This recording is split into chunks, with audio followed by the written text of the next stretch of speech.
Hello friends, Devi's cooking என்ற YouTube சேனலுக்கு உங்களை அன்போடு வரவேற்கிறேன். இன்றைக்கி நம்ம ஒரு சாஃப்டான இடியாப்பம் செய்யலாம். இடியாப்பம் எப்படி செய்கிறதுன்னு பார்க்கலாம். வாங்க வீடியோக்கு போகலாம். பாருங்கள், பச்சரிசி மாவு கடையில் வாங்கின மாவு தான். இந்த அளவு ஒரு 300 கிராம் அளவு இருக்கும். அது இதில் போட்டு நம்ம பிசைஞ்சிக்கலாம். சால்ட் இந்த அளவுக்கு போட்டுக்கிறேன். இப்போ நான் சுடு தண்ணி வச்சுருக்கேன், அதை போட்டு பிசைஞ்சிக்கலாம்.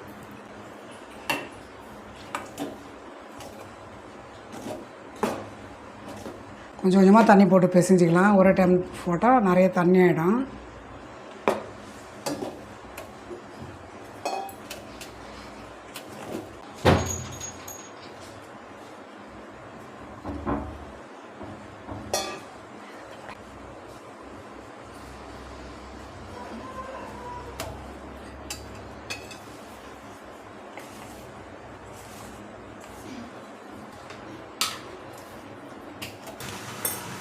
மாவு பிசைஞ்சாச்சு. இப்போ நம்ம வந்து இந்த இடியாப்பத்து குழாயில் போட்டு சூடலாம். இங்கே பாருங்கள், இந்த சுடு தண்ணி வச்சுருக்கேன். இட்லி குண்டான தண்ணி ஊற்றி அது நல்லா சூடாகிடுச்சு. இப்போ நம்ம இட்லி தட்டில் இந்த மாதிரி வச்சு இடியாப்பம் செய்யலாம். இந்த மாதிரி இட்லி தட்டில் ஒரு துணி போட்டிருக்கேன். அதில் இப்போ இது மாதிரி பிழிஞ்சிடலாம்.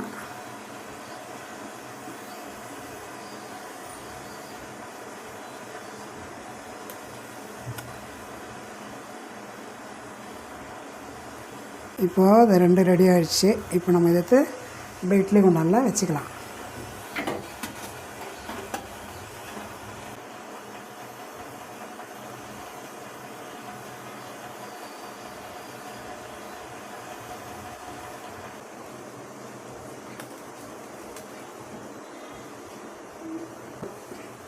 நாலு இடியாப்பம் இதில் பிழிஞ்சாச்சு. நம்ம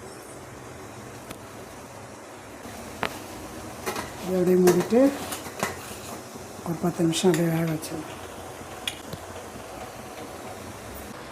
இடியாப்பம் ரெடி ஆகிடுது. 10 நிமிஷம் ஆகிடுது. நம்ம ஓப்பன் பண்ணிடலாம்.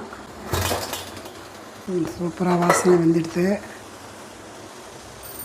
நம்ம இதை எடுத்து அப்படியே போட்டுடலாம். இது துணி அதனால தான் போடுறது. எண்ணெய் அந்தாக்கா நம்ம அதை எடுக்கிறதுக்கு கொஞ்சம் லேட் ஆகும். துணினா நம்ம டக்குன்னு எடுத்து ஒரு பிளேட்டில் போட்டுக்கலாம். இடியாப்பத்தை நம்ம அதை இப்படி எடுத்து நம்ம உடனே இந்த மாதிரி பிளேட்டில் போட்டு சூப்பராக ரெடி ஆகிடுச்சு. பாருங்கள், இடியாப்பம் அருமையாக ரெடி ஆகிடுச்சு.